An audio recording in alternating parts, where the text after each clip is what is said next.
실은 작년에 전세금 올린다길래 모은 돈이랑 대출도 더 받아서 샀어요. 그걸 왜 거짓말을 하고 숨긴 거야? 굳이 그걸 일일이 설명을 드려야 해요? 저희 일이잖아요. 저희 돈으로 산 집이고요. 그렇다고 저희 그렇게 여유 있거나 그런 거 아니에요. 대출 많이 받았고 그거 갚으려면 앞으로 빠듯해요. 그러니까 어머님, 아버님도 자식한테 기대려고 하지 마세요. 뭐? 그래서 그런 이유로 말을 안 했다는 거야? 우리가 너희 돈 많다고 착각하고 뭐라도 해달라고 할까 봐? 솔직히 부담스러웠어요. 궁상맞게 사는 부모 달가워할 자식 없어요. 저희 집 샀다고 그러면 솔직히 엄마나 아버지도 그런 생각 드셨겠죠. 어떤 생각? 빌붙고 싶은 게 인간의 심리죠. 오늘 이야기 속 주인공은 64세 황정순 씨입니다. 그리고 그녀의 아들과 며느리에 관한 이야기이죠. 황 씨는 자신을 무슨 빈대 취급을 하는 아들 며느리의 머릿속이 궁금했습니다. 아들 며느리가 전세를 살다가 집을 사서 이사한 건 황 씨 부부에게도 좋은 일이었습니다. 얘기를 했다면 같이 축하해 줬을 텐데 아들과 며느리는 자신들이 집을 샀다는 사실을 1년 넘게 비밀로 했습니다. 황 씨는 그런 줄도 모르고 전세가 오른다는 뉴스에 도움을 줘야 하나 고민을 하기도 했습니다. 그리고 그렇게 감췄던 이유가 바로 부모가 빌붙을까봐 무서워서라니. 세상에 어쩜 이렇게 기막힌 일이 다 있나 싶었습니다. 자식에게 빌붙을 만큼 경제적 여유가 없는 것도 아니었고 그럴 생각도 없었습니다. 아들의 생각처럼 돈이 없었다고 하더라도 말이죠. 그런데 황 씨의 생각 같은 건 중요하지 않았습니다. 아들과 며느리에게는 부모란 짐 같은 존재였습니다. 자신들 먹고 살기에도 바쁜데 더 나이 들면 챙겨야 하는 부담감이 있었던 것 같기도 했습니다. 모두 오해에서 비롯된 일이긴 하지만 의미 없었습니다. 오해든 아니든 부모가 도움이 필요한 상황이 오더라도 아들이 등을 돌릴 것이라는 걸 미리 알게 된 것뿐이었습니다. 모진 말로 상처를 주고 돈 때문에 부모와 거리를 두는 아들 며느리를 황 씨 부부도 더 이상은 자식으로서 대할 가치를 못 느꼈습니다. 황 씨는 베란다 창문을 열고 빨래를 널었습니다. 오래된 아파트의 베란다는 여기저기 녹슨 부분이 보였습니다. 하지만 볕이 잘 들고 시야가 확 트여 있어 빨래를 널 때마다 기분이 좋았습니다. 거실로 들어오니 남편은 같은 자세 그대로 신문을 읽고 있었습니다. 퇴직한 지 수년이 지나 이제는 조용히 이렇게 둘이서 하루를 보내는 것이 일상이 되어 있었습니다. 베란다에 페인트 칠 좀 해야겠는데요. 그래? 이따가 사올게. 남편은 익숙하다는 듯 이 대답했습니다. 나간 김에 문고리 좀 사와야겠다. 최근 들어 욕실 문고리가 고장이 나서 문이 잘 닫히지 않는 상태였습니다. 황 씨는 또 고칠 데가 없는지 집을 둘러보았습니다. 아들이 어려서부터 함께 살았던 낡은 아파트는 세월의 흔적이 가득했습니다. 리모델링 한 적 없이 그때그때 고장난 부분만 수리를 해서 살았기에 빈말로라도 예쁜 집이라고는 할 수 없었습니다. 하지만 황 씨 부부만 느끼는 아늑함이 있었죠. 텔레비전은 낡았고 소파는 가죽이 벗겨진 곳을 천으로 덮어두었습니다. 냉장고도 요즘에는 팔지 않을 법한 촌스러운 색이었죠. 하지만 황 씨 부부에게는 아무런 문제가 되지 않았습니다. 전자제품은 작동을 하면 됐고 소파는 앉을 수 있으면 된다는 게 황 씨 부부의 지론이었습니다. 어떻게 보면 그 부분에 있어서 의견이 일치하니 천생연분이라고 할 수 있었죠. 그런 황 씨 부부에게는 아들이 하나 있었습니다. 무리하지 말고 전세로 시작해서 천천히 집 넓혀. 그것도 재밌잖아. 집값을 계속 오르는데 내 집에서 시작하는 거랑 다르죠. 그런다고 대출을 잔뜩 받으면 그거 이자는 어떻게 감당하려고 그래? 아들이 결혼 준비를 할 때였습니다. 황 씨 부부는 아들이 결혼하면 주겠다고 몇 년 전부터 약속했던 금액 5천만 원을 주며 말했습니다. 이 이상은 못 도와줘. 모아둔 돈이랑 앞으로 벌 돈 그거 다 고려해서 형편에 맞게 시작해. 그게 황 씨 부부의 지론이었습니다. 5천만 원을 지원해 줬던 것은 그래도 시대를 반영한 것이었습니다. 집값이 비싸고 전세라고 해도 헐값이 아니니 그 정도 도움은 필요하다고 느꼈습니다. 그리고 그 외에는 아들의 몫이라고 생각했습니다. 아들이 취직을 할 때까지 뒷바라지를 했으니 말이죠. 아들은 5천만 원을 적다고 생각한 것 같았습니다. 하지만 그렇다고 해서 더 달라고 떼를 쓰지도 않았습니다. 지금 생각해보면 아들은 그 정도가 황 씨 부부의 최선이라고 생각했던 것 같았죠. 아들은 아담하지만 깔끔한 아파트에 신혼살림을 차렸습니다. 발품을 팔아서 시세보다도 저렴하게 들어갔다며 좋아했습니다. 그리고 결혼한 지 얼마 1년이 지났을 무렵부터 아들 부부는 아이를 계획했습니다. 둘 다 어린 나이가 아니니 서두르는 눈치였습니다. 근데 만약 애가 태어나면 지금 살고 있는 집은 너무 좁지 않을까 걱정돼요. 애 하나 있다고 집이 좁지 않지. 둘, 셋 낳게 될 때쯤이면 넓혀서 갈 수 있지 않겠어? 평수는 작아도 방도 3개의 욕실도 2개였습니다. 거실도 작고요. 안방 빼고는 다 크기가 작아서. 그러면 애 크기 전에 늘려서 이사 가야지. 그러자 아들과 며느리는 근심 어린 표정을 지었습니다. 근데 요즘 집값이 부지런히 모아. 사치 부리지 말고. 황 씨는 속으로 혀를 찼습니다. 집 걱정을 한다는 아들이 지난달에 멀쩡해 보이는 차를 큰 것으로 바꾼 게 떠올랐습니다. 애기 태어나면 큰 차가 필요하다며 말이죠. 남편이 말려보았지만 소용없었습니다. 알아서 할 테니 걱정 말라는 말이 돌아와서 황 씨 부부는 이런 조언이 오지랖인 걸 깨달았습니다. 대신 아들 며느리에게 다른 쪽으로 보탬이 되고자 가끔씩 반찬을 싸주곤 했습니다. 어느 날 아들이 황 씨 집에 방문한 날이었습니다. 뭔가를 가지러 집에 온다길래 미리 반찬 몇 가지를 준비했죠. 아들 내외가 오면 황 씨가 한 음식을 맛있게 먹기에 그랬던 것인데 젊은 사람들은 그게 싫었던 모양이었습니다. 일찍 일어나 끓인 장조림과 새로 무친 겉절이를 반찬통에 담아 종이백에 넣어두었습니다. 그리고 아들이 필요한 물건을 챙겨가려고 하길래 준비했던 종이백을 내밀었습니다. 이거 가져가. 김치랑 장조림인데 너희 이거 잘 먹잖아.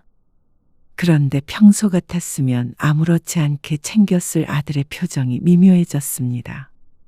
엄마, 앞으론 반찬 싸주지 마세요. 왜? 잘 안 먹어. 싸주시면 먹긴 먹는데 그냥 요즘에 이렇게 반찬 싸주는 거 좋아하는 자식들 없어요. 아들의 말에 황 씨는 다소 놀랐습니다. 나름대로 생각해서 준다고 준 건데 그게 별로 좋지 않았던 모양이었습니다. 그래? 몰랐어. 둘이 사는데 밑반찬 만들고 하려면 돈 들고 재료도 다 남고 그러잖아. 번거롭기도 하고. 그래서 너희한테 도움 주려고 했던 거야. 이리 줘. 황 씨는 별로 기분이 나쁘지 않았습니다. 원하지 않는 걸 억지로 줄 생각도 없었습니다. 음식도 버리는 게 아니라 황 씨 부부가 먹으면 그만이니까 상관없었죠. 그런데 아들은 신발을 신다 말고 다시 뒤돌아보며 한마디를 더 보탰습니다. 도움은 이런 게 아니고요. 보통은 다 돈으로 도움을 주죠. 그렇다고 엄마한테 돈 달라는 건 아니고요. 그러더니 아들이 황 씨의 집을 잠시 훑었습니다. 워낙 순식간이었지만 바로 앞에 마주보고 있던 황 씨의 눈엔 정확하게 보였습니다. 이런 집에 살고 있는 부모에게 무슨 돈을 바라냐. 이런 표정이라고 생각했다면 과한 상상일지. 가볼게요. 쉬세요. 아들이 나간 뒤 황 씨는 조금 어리나가 있는 표정을 지으며 서 있었습니다. 그리고 고개를 갸웃거렸습니다. 그 눈초리가 참 찜찜했습니다. 그래서 남편이 집에 왔을 때 오늘 있었던 일을 얘기했더니 남편은 오히려 웃었습니다. 참나. 웃기는 놈이네. 꼭 호화로운 새 아파트에 살아야 돈이 있는 줄 아나. 요즘 전세금 올랐다면서 고민이 많은 모양이던데. 그것 때문인가? 애가 평소와 다르게 뭔가 예민한 것 같기도 하고. 전세금을 좀 도와줘야 하나? 아이고, 됐어. 부모 도움 전혀 없이 시작한 것도 아니고 둘 다 멀쩡히 직장 다니고 있는데 뭘 더 도와줘. 아니, 그 눈빛이 꼭 우리는 돈도 없냐는 듯한 느낌이었다니까 그러네요. 냅둬. 그냥 우리 돈 없다 그래. 노후 자금도 빠듯하다고. 그러니까 둘이 힘 합쳐서 열심히 살아보라고. 남편은 아들이 어떻게 생각하는 게 뭐가 중요하냐고 대수롭지 않게 생각했습니다. 그리고 얼마 뒤에 아들이 넌지시하는 말에 정말로 아들이 황 씨 부부를 노후 준비도 안 된 딱한 노인들이라고 생각하고 있다는 걸 깨달았습니다. 엄마나 아버지, 소소하게라도 일을 하시면 좋지 않을까요? 어느 날 아들이 물었습니다. 전화 통화를 하다가 뭐 하냐고 하길래 아빠랑 둘이 집에서 드라마를 보고 있다고 하니까 아들이 꺼낸 말이었습니다. 무슨 일? 100세 시대고 아직 젊으신데 너무 집에만 계신 거 아닌가 해서요. 집에만 있기는 이따가 오후에 산책도 나가기로 했어. 그런 거 말고요. 용돈벌이도 조금씩 하면 좋잖아요. 강조하는 말에 황 씨는 문득 지난번에 있었던 일이 떠올랐습니다. 요즘은 70세 넘어서까지도 노후 준비해야 한다고 그러잖아요. 저 아는 친구 할머니는 지금 99세인데도 아직 살아계신데요. 아이고, 엄마 아빠 걱정은 하지 마. 너희 걱정이나 해라. 주인이 전세금 올려달라고 했다며? 네, 황 씨의 말에 아들은 급격히 목소리를 내리깔았습니다. 괜찮은 거지? 네, 얼버무리는 게 무슨 뜻인지 몰랐습니다. 하지만 남편의 말처럼 알아서 잘 알 거라고 믿었습니다. 아들 며느리가 능력이 없다면 걱정이 더 될 법도 했지만 그래도 돈도 잘 벌고 하니까 금방 돈을 모아서 집을 살 수 있을 거라고 생각했죠. 물론 너무 힘들다면 부모로서 그냥 지나칠 수는 없겠지만 말이죠. 그리고 그 뒤로는 전세금을 올려서 주었는지 별말이 없었습니다. 그저 조금 바빠 보이기는 했습니다. 전화통화가 얼른 안 될 때가 있었고 받아도 바쁘다고 말하고 10초도 안 되어 끊는 경우도 많았죠. 열심히 살고 있구나 싶었습니다. 그러던 어느 날이었습니다. 황 씨의 생일에 아들과 며느리가 왔습니다. 여기 생신 선물이요. 이런 거 안 줘도 된다니까 그러네. 그래도 아버지랑 내일 맛있는 거라도 사드세요. 저금을 해두시던가요. 아들이 모처럼 주는 용돈을 한두 번 사양하다가 이내 기쁘게 받았습니다. 봉투에 들어있는 건 5만 원짜리 4장이었습니다. 하지만 황 씨가 아들 며느리를 위해 차린 밥상을 생각하면 그게 그 돈이나 마찬가지였습니다. 소갈비에 전복찜에 아들네가 올 때마다 특별식이 올라갔죠. 근데 에어컨 소리가 크네요. 에어컨. 그런가? 모르겠네. 오래돼서 그렇겠지. 몇 년 쓰신 거예요? 엄청 오래전에 샀잖아요.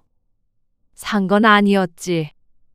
아는 부동산에서 누가 버리고 갔다고 해서 주워온 거야.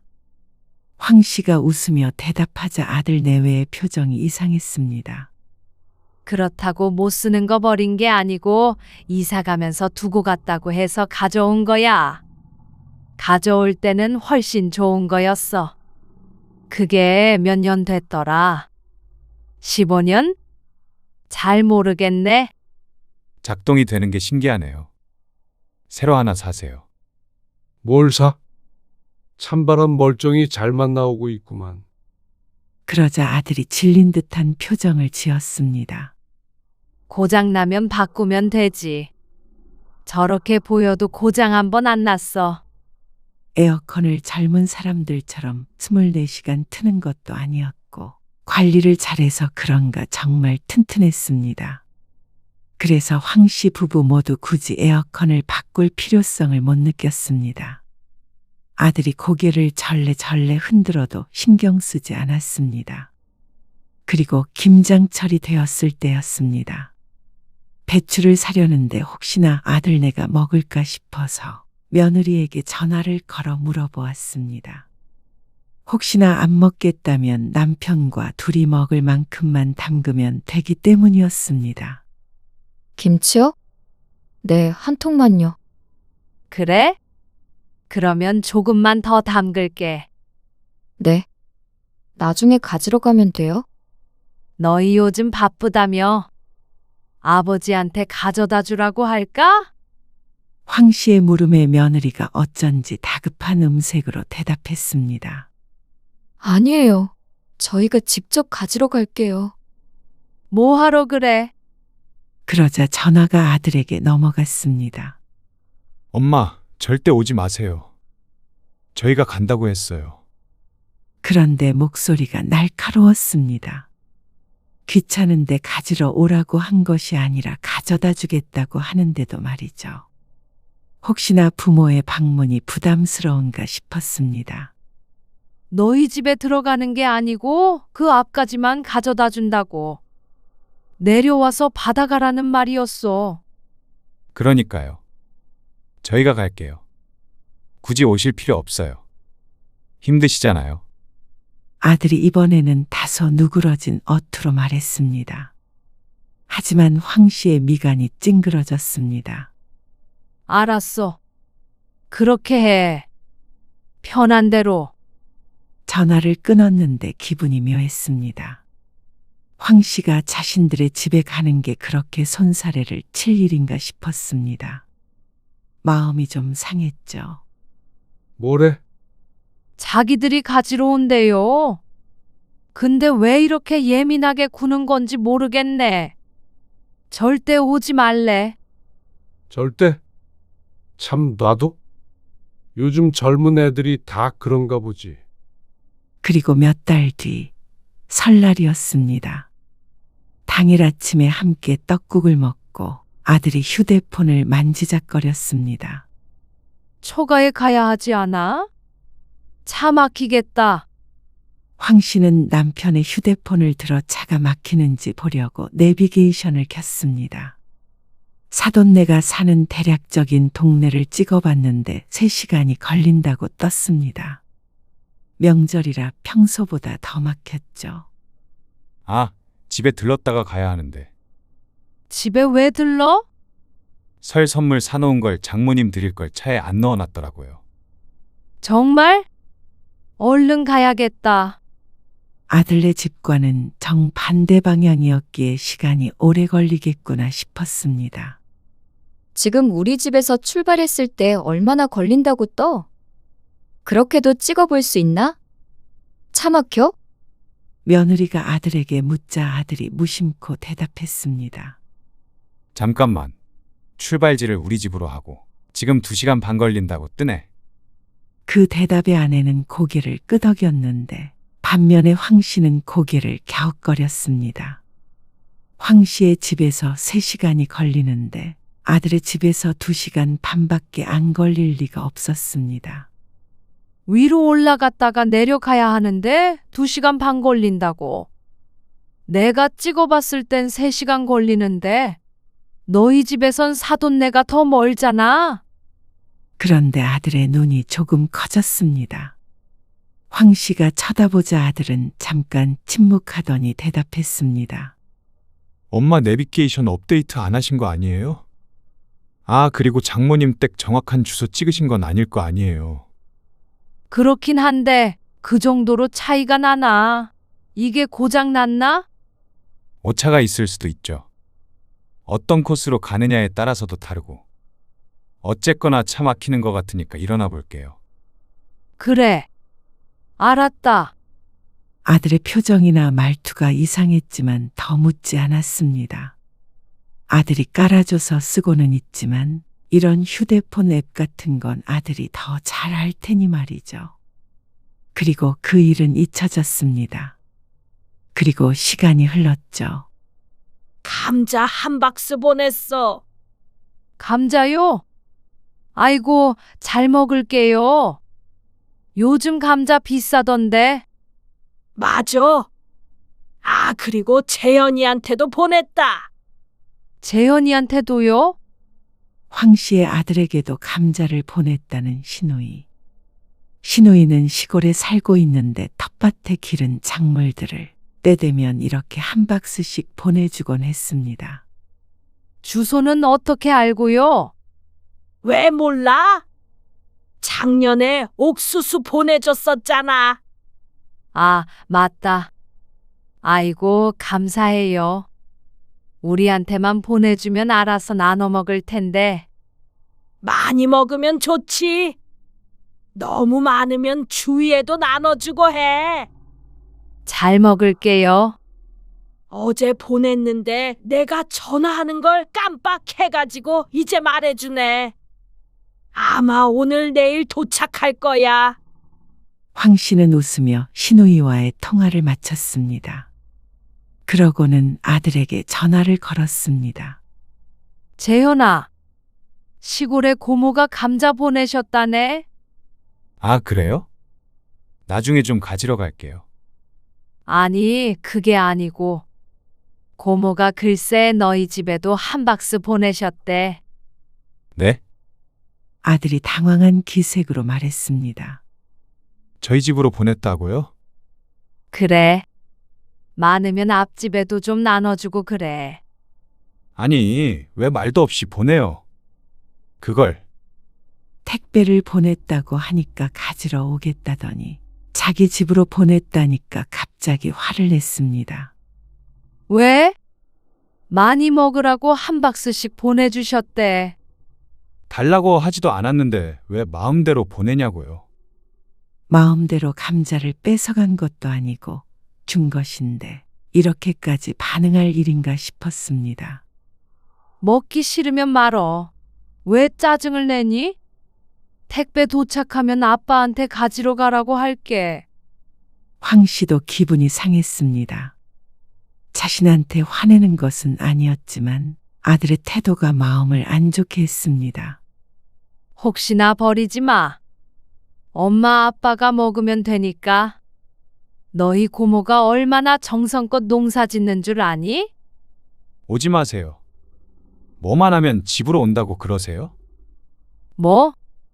택배 받으면 제가 가져다 드릴 테니까 오지 마시라고요. 아니, 그러니까 왜 번거롭게 말도 안 하고. 됐어. 그대로 둬. 생각해서 줘도 난리야? 황 씨도 언성을 높였습니다. 제가 가지고 가겠다고요. 집에 찾아오고 그러시는 거는 불편해요. 그러고서 전화가 끊어졌습니다. 황 씨는 한동안 휴대폰을 들고 멍하니 앉아 있었습니다. 감자 한 상자가 그렇게 큰 문제인가? 이해할 수 없었습니다. 감자 때문에 화를 내는 것도 그랬고, 굳이 자기가 갖다 주겠다며 소리를 치는 것도 황당했습니다. 말을 안 하고 보낸 게 잘못이라면 잘못일 수 있지만, 결코 이렇게 언성을 높일 일은 아니라고 생각했죠. 그리고 정말로 다음 날 저녁에 아들 부부가 감자 상자를 들고 찾아왔습니다. 점심쯤에 황 씨도 감자를 받아서 다용도실에 정리를 해둔 참이었습니다. 남편은 외출해서 없는 상태였죠. 이거 받으세요. 아들은 감자 박스를 식탁에다 올려두었습니다. 그러더니 말했습니다. 어제는 제가 회사에서 좀 스트레스 받는 일이 있어서요. 큰 소리 내서 죄송해요. 아니다. 황 씨는 불편한 기색을 감췄습니다.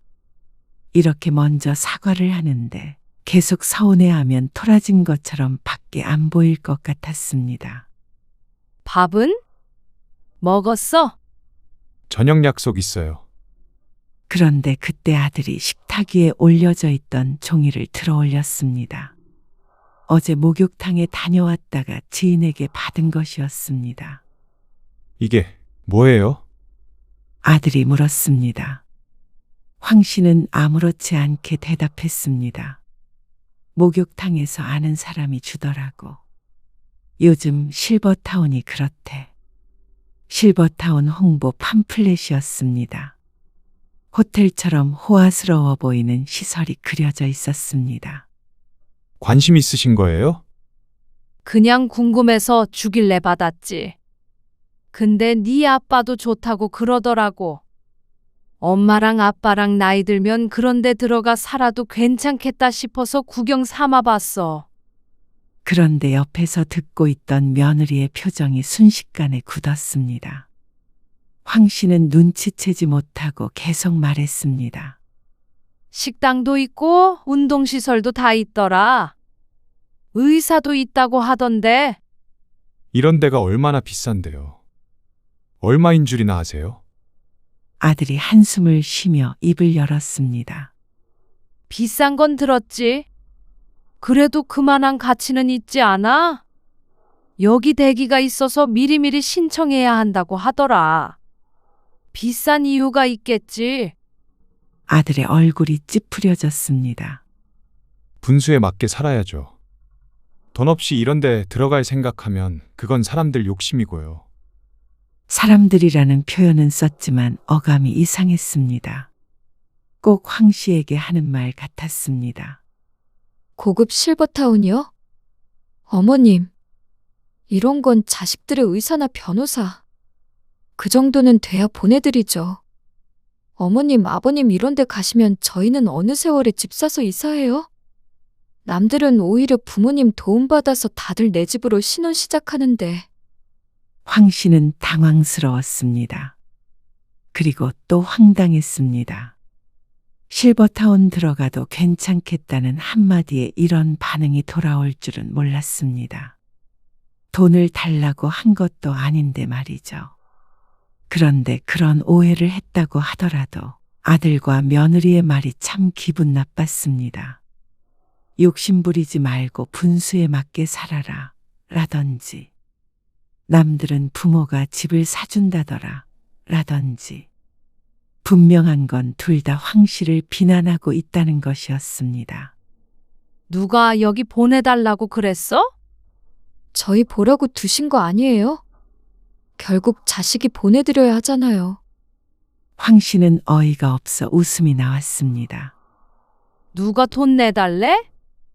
그냥 나중에 저런 데도 있다니까 봤다는 거잖아. 자식을 도와주지는 못할 망정, 적어도 노후에 부담은 주시지 말아야죠. 뭐라고?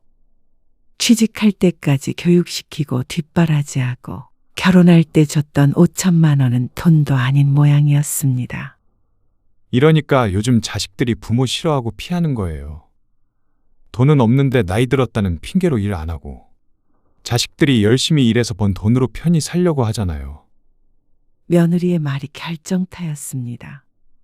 자주 바쁘다고 하고 집에 오지 말라고 했던 게 이런 이유인가 싶었습니다.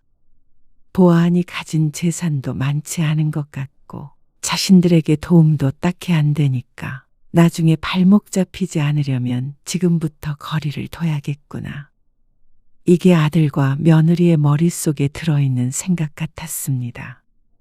신혼집을 구할 때 황 씨 부부도 5천만 원, 사돈도 5천만 원을 냈습니다. 그것도 똑같이 맞추는데 잡음이 있었죠. 그런데 그렇다면 며느리도 과연 자신의 부모한테 이런 식으로 말할지 궁금했습니다. 아들에게는 더 큰 실망을 하게 되었습니다. 이게 내 자식이 맞나 싶었습니다. 그래도 바르게 키웠다고 생각했고 부모의 마음을 알아줄 거라고 생각했죠. 하지만 크나큰 착각이었습니다. 아들이나 며느리나 똑같았습니다. 부부가 아주 잘 만났다 싶었습니다. 황 씨는 천천히 자리에서 일어났습니다. 실버타운을 가든 깡통 차고 나앉든 너희한테는 죽었다 깨어나도 도와달라고 할 일 없을 테니까 걱정 마. 서로 각자 잘 살자. 이제 됐지? 마음에 짐 덜었지? 이만 가봐라. 황 씨는 아들 내외를 집에서 몰아냈습니다. 그리고 다시 돌아섰는데 식탁에 올려져 있는 감자박스와 실버타운 팜플렛을 보고 울컥했습니다. 어쩐지 눈물이 날 것 같아서 눈을 오히려 부릅떴습니다. 저런 자식에게는 눈물 한 방울도 아까웠죠. 그날 일은 남편에게도 말하지 않았습니다. 아마 남편이 알았다가는 쓰러질지도 몰랐습니다. 황 씨는 며칠 동안 밥맛도 없었고 잠도 잘 오지 않았습니다. 남편은 걱정스러운 눈으로 바라보았지만 그녀는 괜찮다고만 했습니다. 사흘째 되는 날, 정수는 집안을 둘러보다가 아들 부부가 두고 간 물건들이 눈에 들어왔습니다. 명절에 두고 간 양말 한 짝, 넥타이 같은 자잘한 물건도 있었고 아들이 함께 살 때 섰던 낡아빠진 책 같은 것도 있었습니다. 황 씨는 빈 감자박스를 다용도실에서 꺼내왔습니다. 그러고는 그 물건들을 전부 박스 안에 넣었습니다. 도저히 괘씸해서 안 될 것 같았습니다. 뭐해? 재현이한테 보내려고요. 그걸 왜? 필요하대? 여기 둬서 뭐해요? 황 씨는 박스를 테이프로 봉했습니다. 그리고 다음 날 택배로 보내버렸죠. 택배를 받았을 때 아들이 조금이라도 깨달음이 있었으면 했습니다. 그런데 이틀 뒤 모르는 번호로 전화가 걸려왔습니다. 지역 번호가 찍혀 있어서 스팸 전화인가 하고 조심스럽게 받아보았습니다. 그런데 뜻밖의 발신자였습니다. 여보세요? 여기 드림아파트 관리실인데요. 아, 네. 아들이 살고 있는 아파트 관리실이었습니다. 여기 택배가 왔는데요. 받는 분이 이사 가신 지 꽤 됐어요. 네? 황 씨는 얼빠진 목소리로 대꾸했습니다. 거기 적힌 주소가 백사동 1101호 아닌가요? 네. 맞는데요. 여기 적힌 성함 보니까 전에 사셨던 분 같아요. 지난번에도 택배가 이렇게 왔는데 전에 사시던 분이 가져갔다고 하시더라고요. 근데 또 똑같은 택배가 오니까 집주인께서 맡겨놓고 가셨어요. 전에 사시던 분이 전화를 안 받으셔서 보내는 사람의 적힌 번호로 전화 드리는 거예요. 관리인의 전화에 황 씨는 할 말을 잃고 서 있었습니다. 택배 이거 가지고 가주셔야겠는데, 그리고 앞으로는 이쪽으로 보내지 마세요. 분실돼요. 아, 예. 제가 찾으러 가겠습니다. 이사한 지 한참 됐다니 이게 도대체 무슨 말인가 싶었습니다. 그런 말은 들어본 적도 없었습니다. 분명히 감자도 그 주소로 보냈고 아들이 가져왔는데 생각을 더듬어 보자 황 씨는 번개를 맞은 듯한 깨달음을 얻게 되었습니다. 감자를 보냈을 때도 김장김치를 갖다 준다고 했을 때도 아들의 태도가 이상했습니다. 번거롭다고 난리를 치면서도 굳이 자기가 올 테니까 제발 오지 말라고 했던 것. 그리고 설날에 내비게이션 찍을 때도 이상했습니다. 한번 이상하다고 생각하니 그동안 많은 사인들이 있었던 것 같았습니다. 그러니까 이사를 했다는 사실을 일부러 숨겼다는 그런 사인들 말이죠. 황 씨가 전화를 끊자 옆에 있던 남편도 황당하다는 듯이 말했습니다. 이게 지금 무슨 소리야? 재현이가 이사를 가? 황 씨는 잠시 말이 없다가 설명했습니다. 남편이 모르고 있던 이야기들도 있었습니다. 그리고 덧붙여 지난번에 실버타운 이야기까지 하자 남편이 불같이 화를 냈습니다. 그러고는 당장 아들에게 전화를 걸어보라고 했습니다. 재현아, 너희 이사했어? 그러자 전화기 너머로 잠시 침묵이 흘렀습니다. 엄마, 이따가 집으로 갈게요. 나중에 얘기해요. 지금 대답해봐. 퇴근하고 갈게요. 그렇게 전화는 끊어졌습니다. 남편과 황 씨는 몹시 혼란스럽고 심란한 상태였습니다. 도대체 이사를 했다는 사실을 숨겨야 하는 이유가 뭐였는지 황 씨는 도저히 몰랐습니다. 혹여나 황 씨 부부가 아들네 집에 찾아갈까봐 그랬던 것인지, 혹은 아들이 말했던 것처럼 이것도 부모와 거리두려는 젊은 사람들의 심리 때문인 것인가. 그리고 굳이 찾아와서 얘기하겠다는 아들도 이해가 안 갔습니다. 시간이 지나 저녁 늦은 시간 아들이 며느리와 함께 찾아왔습니다. 숨겨야 했던 피치 못할 사정이 있었는지 궁금했습니다. 언제 이사했어? 전세금 올라서? 더 싼 전셋집 구해서 이사한 거야? 황 씨의 질문에 아들은 머뭇거리다 입을 열었습니다. 네. 맞아요. 근데 왜 숨겼는데? 택배 보낼 때도 그렇고 너희 집 간다고 했을 때도 말 안 했잖아. 이사했다는 한마디면 되는걸? 어쩌다 보니까요. 타이밍이 그렇게 됐어요. 바쁘기도 하고. 아들은 말도 안 되는 변명을 했습니다. 이사했다는 말 한마디 하는데 1년 넘게 타이밍을 못 잡았다는 말을 믿으라는 것인지 황 씨도 남편도 납득하지 못했습니다. 그러니 황당한 표정이 표시가 났던 모양이었습니다. 내내 조용히 있던 며느리가 갑자기 시근덕거리더니 날카로운 목소리로 말했습니다. 정말 답답해서 도저히 못 참겠어. 내가 왜 내 돈 주고 집을 샀는데 비밀로 해야 해? 황 씨 부부가 아닌 황 씨의 아들을 향해서 외쳤습니다. 그리고 그 내용을 들은 황 씨는 놀란 눈을 했습니다. 이게 무슨 소리야? 집을 사다니. 아니, 당신이 말하지 말자며. 그래도 자꾸만 거짓말 해야 하고 눈치 봐야 하는 게 답답해서 그래. 나도 이제 할 말은 좀 하면서 살고 싶어. 그러자 아들이 한숨을 쉬더니 황 씨에게 말했습니다. 실은 작년에 전세금 올린다길래 모은 돈이랑 대출도 더 받아서 샀어요. 그걸 왜 거짓말을 하고 숨긴 거야? 황 씨는 더 이해가 가지 않았습니다. 전셋집을 살다가 집을 사서 이사했다고 하면 축하해 줬을 텐데 왜 굳이 속여서 상황을 이렇게 만든 것인지 몰랐습니다. 그러자 아들이 대꾸했습니다. 굳이 그걸 일일이 설명을 드려야 해요? 저희 일이잖아요. 저희 돈으로 산 집이고요. 며느리도 그렇고 아들도 그렇고 자꾸만 석연치 않은 말을 했습니다. 자기 돈으로 산 집이니까 신경 쓰지 말라는 말 말이죠. 그렇다고 저희 그렇게 여유 있거나 그런 거 아니에요. 대출 많이 받았고 그거 갚으려면 앞으로 빠듯해요. 그러니까 어머님, 아버님도 자식한테 기대려고 하지 마세요. 뭐? 그래서 그런 이유로 말을 안 했다는 거야?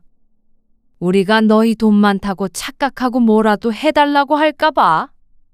그 말이 맞는 듯 했습니다. 표정만 굳히고 말없이 서 있는 아들 내외를 황 씨는 거의 망연자실한 표정으로 바라만 보고 있었습니다. 어디서부터 어떻게 말을 꺼내야 지금 자신의 심정을 표현할 수 있는지 몰랐습니다. 아니, 세상에 존재하는 어떤 말로도 표현할 수 없을 것만 같았습니다.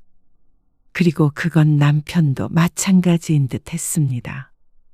그때 아들도 며느리의 말을 거들었습니다. 솔직히 부담스러웠어요. 궁상맞게 사는 부모 달가워할 자식 없어요. 그 와중에 일은 안 하시고 실버타운 팜플렛 보고 계시고 저희 집 샀다고 그러면 솔직히 엄마나 아버지도 그런 생각 드셨겠죠. 어떤 생각? 빌붙고 싶은 게 인간의 심리죠.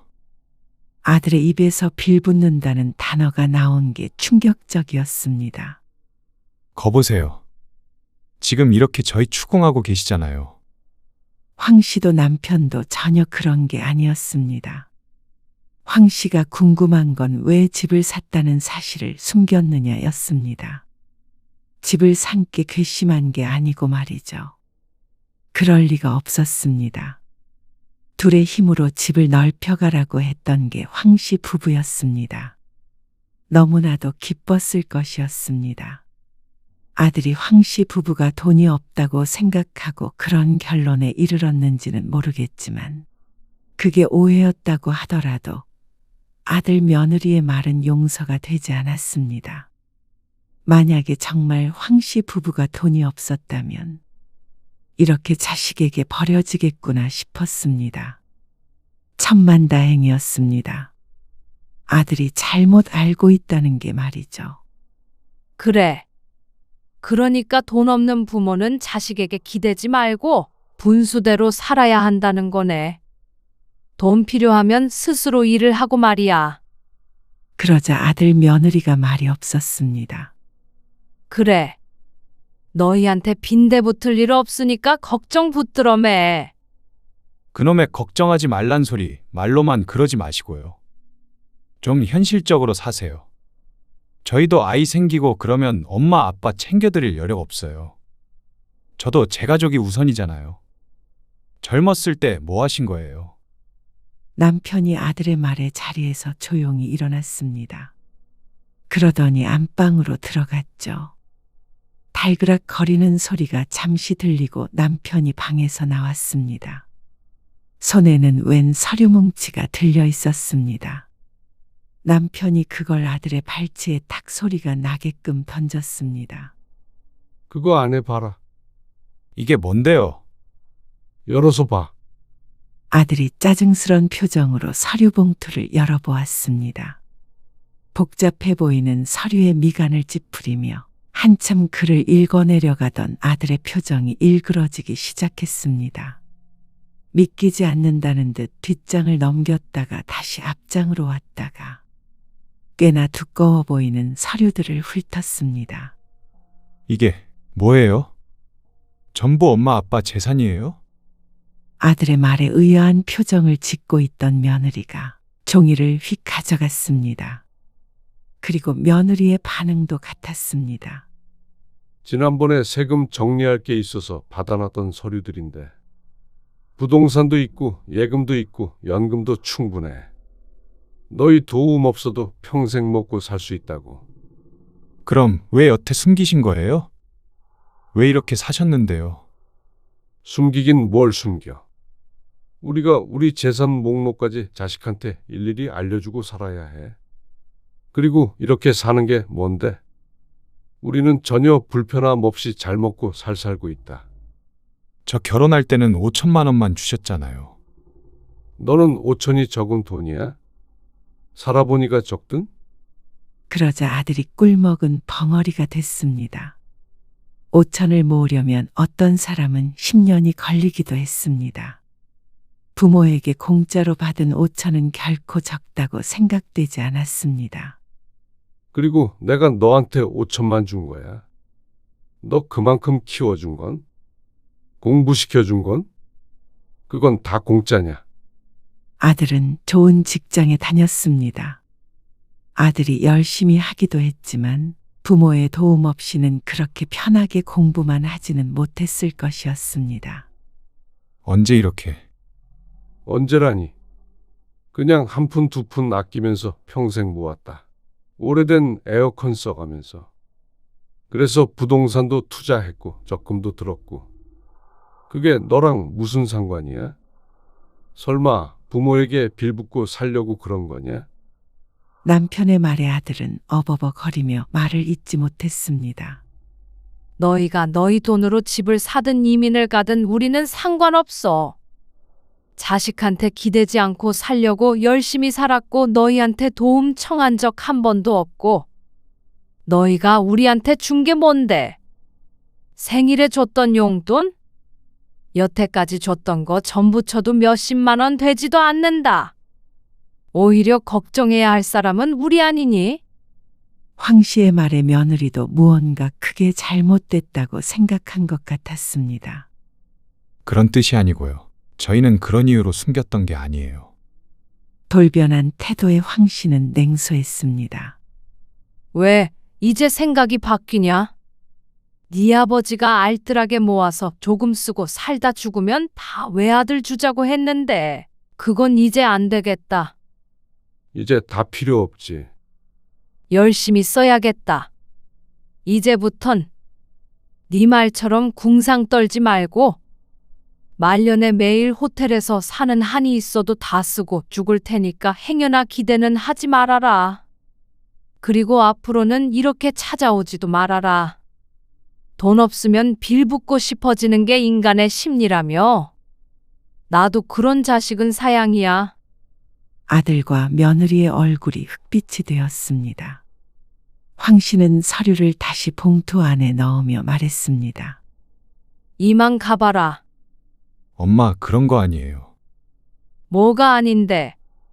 저는 엄마 아빠가 돈이 없는데 아무것도 안 하시고 아들은 저 하나인데 그래서 부담이 됐어요.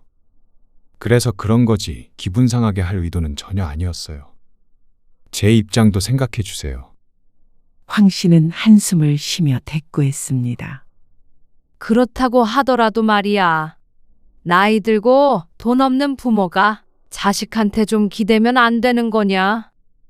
자식 열심히 키워서 장가까지 보내놨다면 그래도 부모로서 해줄 만큼 해준 거잖냐. 그러면 죽기 전엔 반대로 자식이 좀 돌봐주면 안 되는 거야? 그게 물론 쉽지는 않겠지만 자식 쉽게 키운 부모도 없다. 이번 일로 너한테 실망이 커. 아니, 앞으로는 안 보고 살만하겠어. 그러자 며느리도 울며 말했습니다. 어머님, 죄송해요. 저희 생각이 짧았어요. 어떻게 저걸 보여주자마자 이렇게 상황이 바뀐 건지 모르겠는데. 그게 더 괘씸하다는 거 모르니? 아, 얼른 나가. 남편이 최후의 경고를 했습니다. 그러자 아들 며느리가 마지못해 집을 나섰습니다. 그리고 집안은 한 차례 폭풍이 지나간 듯 보였습니다. 그 안에 지친 두 중년이 있었죠. 그 뒤로 아들에게서 계속 연락이 왔습니다. 누구도 받지 않았습니다. 그리고 주말엔 아들이 혼자 찾아오기도 했습니다. 문을 열리지 않았습니다. 아들은 시간 간격을 두고 계속 연락을 취해왔습니다. 하지만 그 무렵 황 씨 부부는 무척 바빴습니다. 이사 준비로 말이죠. 황 씨 부부는 근처 새 아파트를 계약했습니다. 살던 아파트는 금매로 내놓았습니다. 정말로 아들에게 말했던 것처럼 이젠 궁상 그만 떨고 부부만을 위해서 살자 싶었습니다. 남은 돈 짊어지고 갈 것도 아니고 줄 자식이 없다면 결국 쓰는 게 득이었습니다. 물론 평생 돈을 물처럼 써버릴 정도로 큰 부자는 아니었습니다. 하지만 누구에게도 손 벌리지 않고 둘이서 행복하게 살 정도는 되었습니다. 황 씨 부부는 그걸로 됐다 싶었습니다. 그리고 얼마 뒤 황 씨 부부는 이사를 했습니다. 이제 아들이 집으로 찾아오지는 못할 것이었습니다. 에어컨이 새 거는 다르긴 하네. 황 씨는 새 에어컨을 보며 웃었습니다. 아들의 번호는 차단해서 이후의 소식은 알 수 없었습니다. 아파트 대출금을 갚으며 땅을 치고 후회하고 있을지도 몰랐습니다. 아이가 생긴다면 맡길 사람이 없어서 울지도 몰랐죠. 하지만 이제는 황 씨와는 상관없는 일이 되었습니다. 영영 말이죠.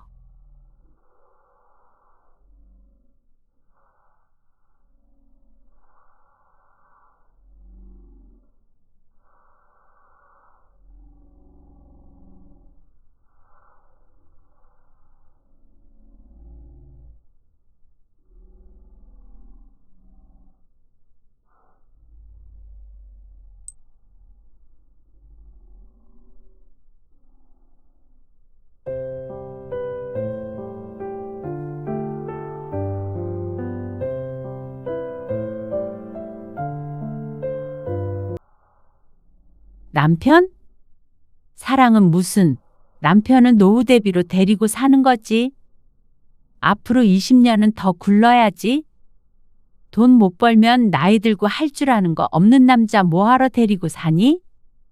이럴 줄 알았으면 병섭이한테 시집 갈 걸 그랬다. 그러면 나도 사모님 소리 들으면서 돈 걱정 없이 살았을 텐데. 남편이 대수니? 노후 대비 못할 것 같으면 지금이라도 갈라서야지 뭐. 이 나이에 뭐가 아쉬워. 병섭이 전화번호 좀 누가 알려줘라. 오늘 이야기 속 주인공은 62세 김동원 씨입니다. 그리고 그의 아내에 관한 이야기이죠. 김 씨는 가장 가까운 사람에게 배신을 당한 기분이었습니다. 아니, 이건 배신이라고 할 수 있었습니다. 부부지간에 꼭 바람을 피우고 몰래 재산을 탕진하고 폭력을 써야만 배신이 아니었습니다. 김 씨는 아내의 말 한마디 한마디에 마치 그러한 일을 당한 것처럼 상처를 입어야 했습니다. 노후 대비. 아내는 자신을 그렇게 표현했습니다. 좋게 들을 수도 있는 말이었지만 물론 그게 아니었습니다. 나이 들어 자신을 든든한 버팀목이나 동반자가 아니라 정말 도구로서의 노후 대비용이라고 생각했습니다. 그건 아내의 태도만 봐도 알 수 있었는데 결정적인 사건이 있었죠. 김 씨는 아직도 그 비참한 때를 잊지 못했습니다. 가장 가까운 사람에게 느낀 절망감은 쉽게 사라지지 않았습니다. 그래서 김 씨는 아내가 자신을 대했던 것처럼 그렇게 똑같이 되돌려주기로 했습니다. 파국을 맞게 되더라도 말이죠. 김 씨는 딸이 둘 있었습니다. 딸들도 벌써 나이가 들어 독립해 회사에 다니고 있었고 집엔 김 씨와 아내 둘뿐이었습니다. 김 씨와 아내는 고등학교 동창이었습니다. 졸업 후 연락을 안 하고 지내다가 우연히 만나 1년간 연애 끝에 결혼을 하게 되었습니다. 아내는 딸들이 초등학교에 들어가면서 일을 그만두었고 그때부터 쭉 집에 있었습니다. 그래서 딸 둘 모두 예쁘게 키워냈고 결과적으론 대학도 괜찮은 곳에 들어가서 취업도 했죠. 그때까지 뒷바라지를 했으니 김 씨는 늘 아내에게 고마운 마음을 가지고 살았습니다. 아내와의 사이는 나쁘지 않은 편이었습니다. 여느 가정과 똑같았습니다. 그리고 김 씨는 아내의 말을 잘 듣는 편이었죠. 그래서 집에서 큰 소리 날 일은 별로 없었습니다. 다툴 일도 많지가 않았습니다. 그런데 김 씨가 퇴직하기 2, 3년 전쯤부터는 그런 평화에 조금씩 다른 기류가 생기게 되었습니다. 퇴직하면 뭐 할 거야? 글쎄, 아직 잘 모르겠는데. 남들은 벌써부터 계획 세운다던데? 퇴직하면 당장 뭐 할 건데? 일단 퇴직하면 여행을 좀 다녀보고 싶은데. 여행? 그냥 일하면서 못 다녀본 데도 다니고. 그러면 좋잖아. 당신은 왜 이렇게 태평해? 미래 걱정도 안 돼? 퇴직하고 나서도 한 달에 최소한 3, 400은 있어야 생활이 될 텐데. 남들 원룸 건물이라도 하나 사둘 때 우린 뭘 한 건지 모르겠네. 퇴직금도 있고 하니까 뭐라도 구상해서 하면 되지. 하지만 아내의 표정은 펴질 줄 몰랐습니다. 아내는 점점 날카로워져 갔습니다. 퇴직이라는 단어에 예민했고 돈 걱정을 자주 하게 되었습니다. 하지만 김 씨가 보았을 때 김 씨의 가정은 평범했습니다. 물론 큰 부자도 아니었지만 정년까지 일을 했으니 모아둔 재산이 없다고 할 수는 없었습니다. 하지만 아내는 60에 퇴직해서 90살까지 살면 그 돈 가지고는 택도 없다고 했죠. 물론 김 씨도 동의하는 바였습니다.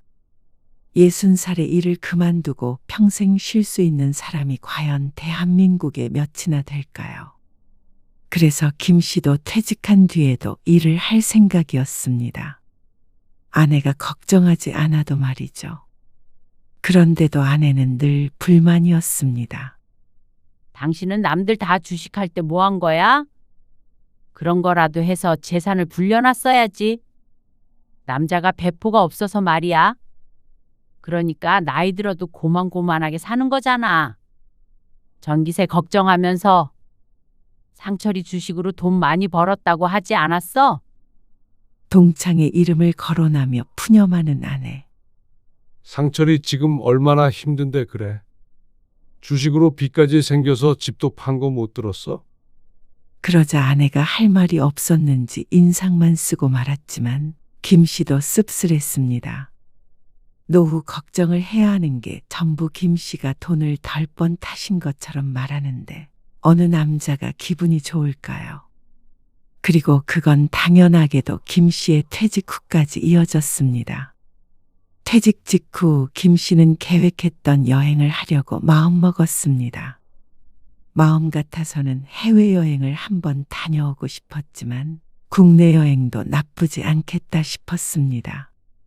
아내가 여행을 안 좋아하기에 아내와 함께 가려면 국내가 나았습니다. 여보, 퇴직 기념으로 우리 제주도 다녀올까? 아니면 울릉도나. 날씨도 좋은데. 밥을 먹다 말고 아내에게 이야기하자 아내의 젓가락질이 멈췄습니다.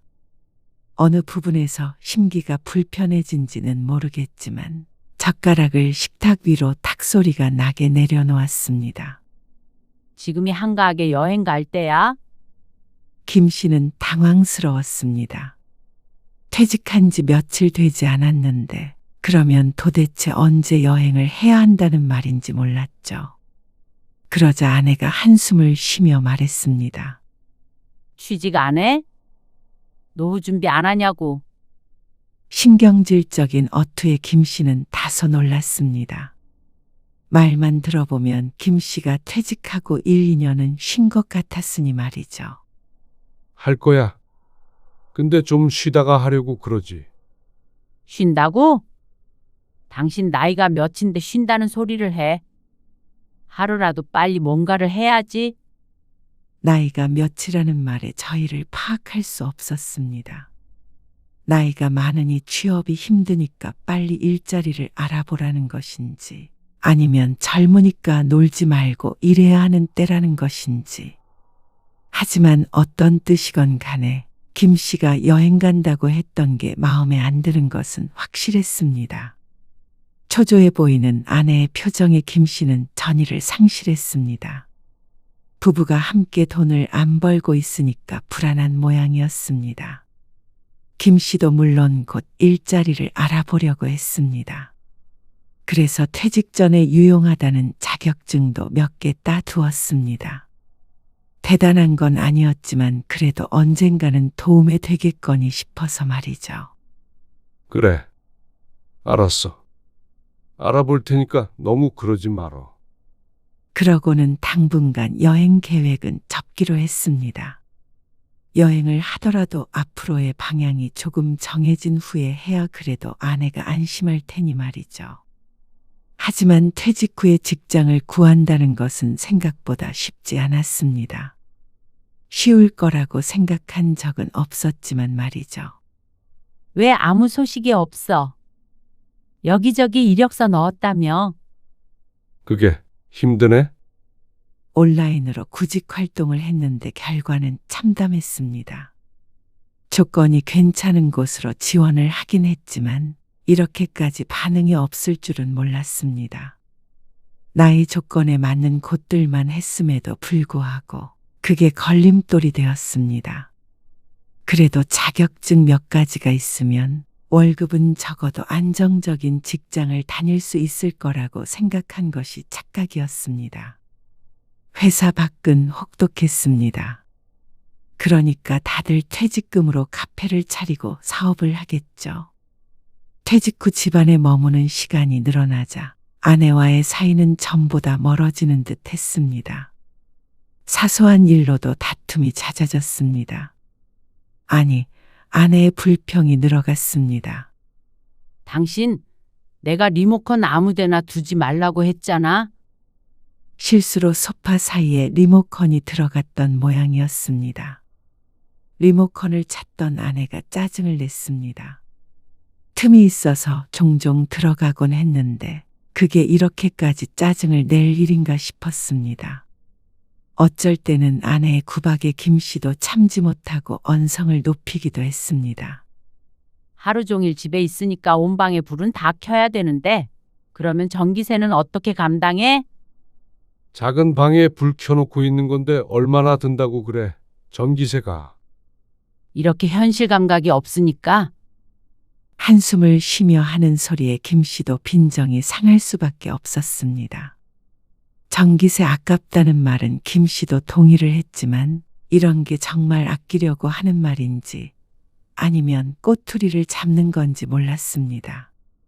순수한 목적이었다면 하루 종일 집에 있네 마네 하는 얘기를 하질 않았겠죠. 집에서 내가 놀아. 일자리 알아보고 있잖아. 집에 틀어박혀 있는다고 구해줘? 청소할 거리 늘어나고 나도 스트레스란 말이야. 도대체 왜 이러는 거야? 내가 놀고 있는 것도 아니고 당신이 여행 가지 말라고 해서 여행도 안 갔잖아. 퇴직하고 바로 일자리 알아보고 있는 거잖아. 김 씨가 언성을 높이면 아내는 그제서야 조금 누그러진 말투로 말했습니다. 나도 하도 답답하니까 그렇지. 퇴직금이 영원한 것도 아니고 애들 결혼도 하고 그럴 텐데 말이야. 그리고 요즘 수명도 길어져서 90살까지 사는 사람 정말 많다더라. 그러면 우리는 인상의 3분의 1이나 되는 기간 동안 벌이가 없다는 얘기잖아. 당신 심정도 이해해.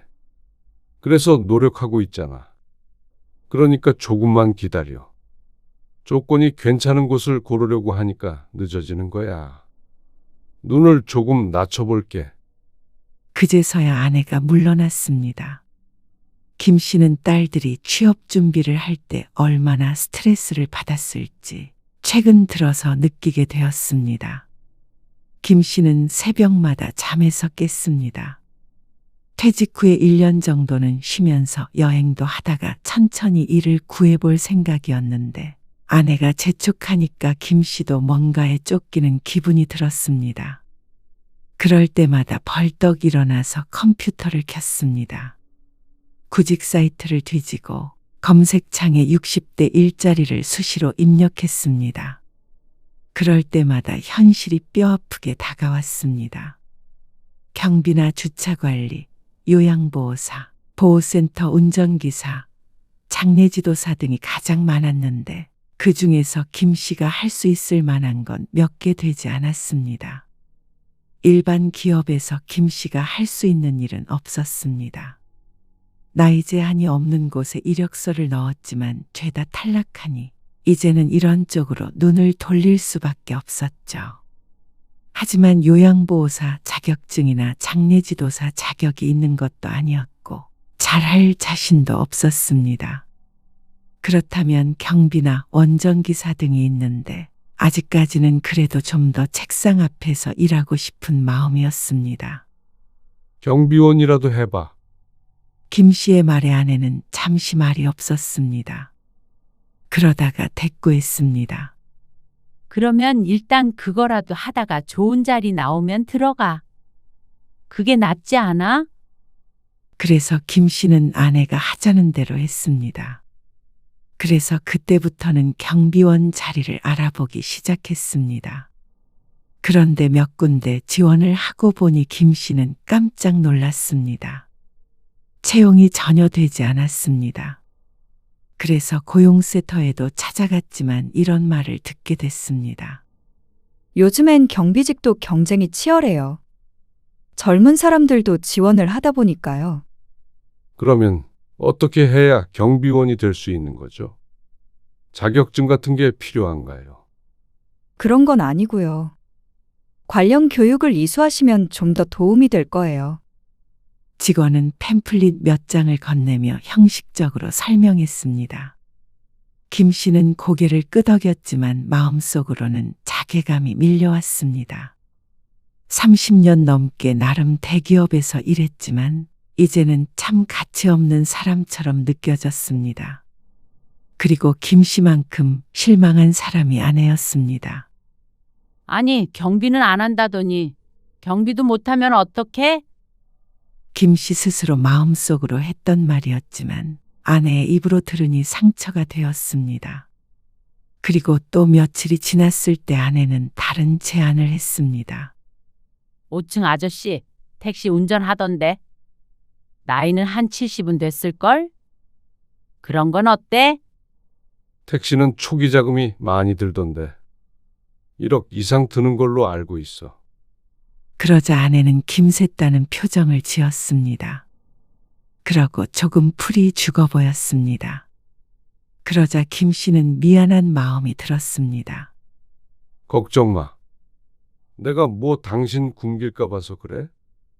그런 게 아니라 남들은 우리 나이쯤 되면 좀 더 여유롭게 살게 되지 않나? 자식들 집 한 채씩 사주고 부부는 골프 치면서 그렇게 사는 것 같은데 우리는 왜 늘 똑같은지 몰라. 아내의 말에 왜인지 김씨의 고개가 점점 숙여졌습니다. 열심히 살아왔는데도 불구하고 말이죠. 아니면 사업이라도 구상해 보던가? 하지만 김씨는 그건 큰 자신이 없었습니다. 평생 회사만 다니던 자신이 카페를 차리면 잘 될까요? 아내는 지금 모아둔 돈 가지고도 불안하다고 말하는데 혹시라도 사업이 잘못되면 어쩌나 상상을 아찔했습니다. 모든 사람들이 사업에 성공하는 것은 아니니 말이죠. 무엇보다 내성적인 자신이 뭘 할 수 있을지 몰랐습니다. 모든 사업이 누군가를 만나야 하는 일은 아니지만 역시나 돈을 잃을 수 있는 일을 하느니 안정적인 급여를 받을 수 있는 일을 하고 싶었죠. 어느 날부턴가 김씨는 눈치가 보이니까 자꾸만 밖으로 나돌게 되었습니다. 나 좀 나갔다 올게. 면접이 있어서. 그러면 아내는 김씨를 힐끗 쳐다보고 말았습니다. 어느 날부턴가 말수도 줄었습니다. 부부간의 대화는 많지 않았습니다. 퇴직 후에는 조금 더 편하게 살게 될 줄 알았는데 어쩐지 심적으로 더욱 더 구석으로 몰린 기분이었습니다. 김 씨는 집 밖을 나와서 PC방으로 향했습니다. 날이 쌀쌀해져 밖을 나다닐 수는 없었고 뭐라도 해보고 싶었죠. 그러던 어느 날이었습니다. 아내가 외출한 사이에 김 씨는 휴대폰을 들여다보고 있었습니다. 그러다가 어떤 이름 하나가 눈에 띄었습니다. 박재수. 한때 김 씨와 막역한 사이였던 동창인데 한호 6년 전부터는 거의 보질 못했습니다. 박재수가 운영하던 작은 인테리어 회사가 커지면서 무척 바쁜 나날을 보냈기 때문이었습니다. 약속을 잡았다가도 타이밍이 어긋나 몇 번 취소되다 보니 서서히 멀어졌었습니다. 그런데 1, 2년 전쯤 아내를 통해서 박재수의 소식을 듣게 되었는데 직원도 여럿을 거닐고 무척 잘 되었다고 했습니다.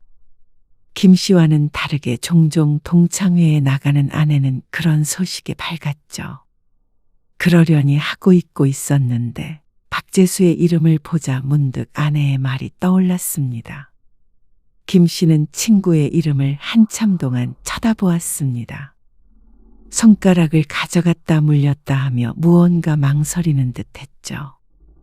그러다가 김 씨는 에라 모르겠다 하고 중얼거리며 친구에게 전화를 걸었습니다. 아마 바빠서 연락이 잘 안 되겠거니 싶었지만 예상과는 다르게 신호음이 2번 울리자 전화를 받았습니다. 어쩐 일로 전화를 다 했어? 잘 살고 있냐? 안 그래도 요즘에 네 생각났었는데. 그런데 박재수는 무척 반갑게 김 씨의 전화를 받았습니다. 망설였던 것이 무색하게 김 씨의 얼굴에도 미소가 번졌습니다. 언제 한번 봐야지. 내가 회사 일 때문에 워낙 바쁘게 지냈잖냐. 그래도 작년, 재작년부터는 좀 괜찮아졌어. 너는 왜 동창회도 안 나와? 동창회? 그런 거 별로 안 좋아하는 거 알잖아. 동창회에서 정의도 봤는데 그래? 지난해 동창회에서 김 씨의 아내를 만났다는 친구. 그래서 재수의 소식을 알고 있었구나 싶었습니다. 나도 너 생각나서 부탁할 일도 있고 그래서 연락했어. 한번 보자. 그러자 친구는 커피 한잔 하자며 다음날 바로 자신의 회사로 올 수 있냐고 물었습니다. 그래도 주말까지 기다려야 될 거라고 생각했었는데 사장이 좋긴 좋구나 생각했죠. 그리고 다음날 김 씨는 재수의 사무실로 찾아갔습니다. 도심 한복판에 있는 상가 건물의 5층에 있었는데 드림 인테리어라는 간판이 걸려 있었습니다. 엘리베이터를 타고 올라가자 젊은 직원들이 보였죠. 김 씨는 사장실로 안내되었습니다. 재수 너 진짜 출세했네. 출세하긴. 너희들 다 잘 살 때 난 빌빌거리다가 이제 와서 좀 핀 거지. 커피 마실래? 커피가 좋지. 친구가 사장실 한켠에 있는 커피 기계로 커피를 내렸습니다. 원두 향이 진했습니다. 두 사람은 잠시 학창시절 이야기를 나눴습니다. 그리고 동창들의 근황 이야기도 들었습니다. 누가 사업을 시작했고, 누가 이혼을 했고, 누구의 자식이 결혼을 했고, 그런 이야기들 말이죠. 그렇게 한참 대화를 나누다 보니 시간이 훌쩍 지나 있었습니다.